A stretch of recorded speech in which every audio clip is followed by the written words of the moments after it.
qui renvoie, c'est une donnée presque anthropologique, qui renvoie à notre rapport finalement à la satisfaction et entre autres à la consommation.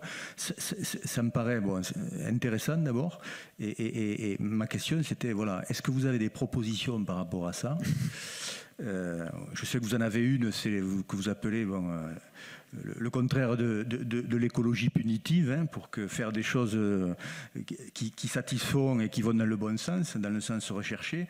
Mais voilà, comment cette chose-là, vous l'appréhendez au-delà de l'avoir mise noir sur blanc et de l'avoir fait apparaître dans le débat. Voilà, merci. Alors sur la centrale marginale, moi je suis en fait beaucoup plus radical que de mettre une autre centrale marginale. Moi je pense que ce système de marché tel qu'il est pratiqué aujourd'hui est un système monstrueusement créateur de volatilité et qu'il faut peut-être pas le supprimer, mais enfin quelque chose qui n'en est pas très loin.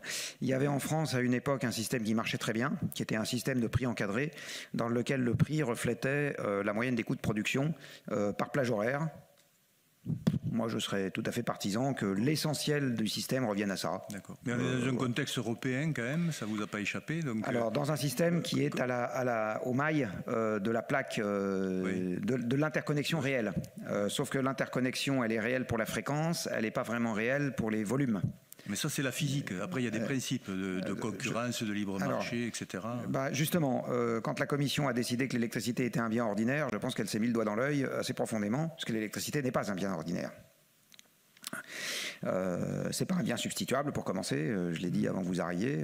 Si le Sénat devait être privé d'électricité définitivement, eh bien vous n'avez pas un autre bien qui permet facilement, vous n'allez pas facilement remplacer ça par des grappes de raisin, des paires de chaussures supplémentaires ou qu'est-ce que je sais, ou même des bougies pour fonctionner comme avant. Vous ne fonctionnez plus, voilà. Enfin, ou en tout cas plus vraiment comme aujourd'hui.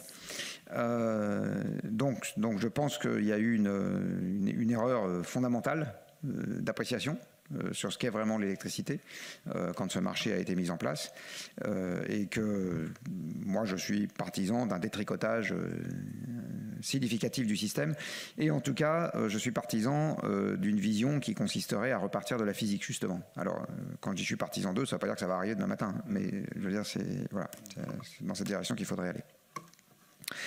Sur la CCS, alors la CCS, elle ne s'applique pas vraiment aux usages du pétrole, parce que le pétrole, il sert à deux choses dans le monde. Il sert d'abord de matière première pour la chimie organique, à la fois avec les éléments très légers et les éléments très lourds qui sortent d'une raffinerie. Donc très lourd, c'est les huiles, les cires, le bitume.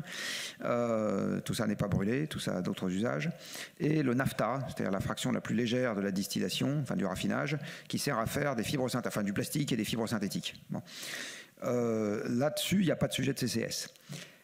Sur tout ce qui est entre les deux, ça sera brûlé pour l'essentiel, sous forme de carburant pour des engins de transport.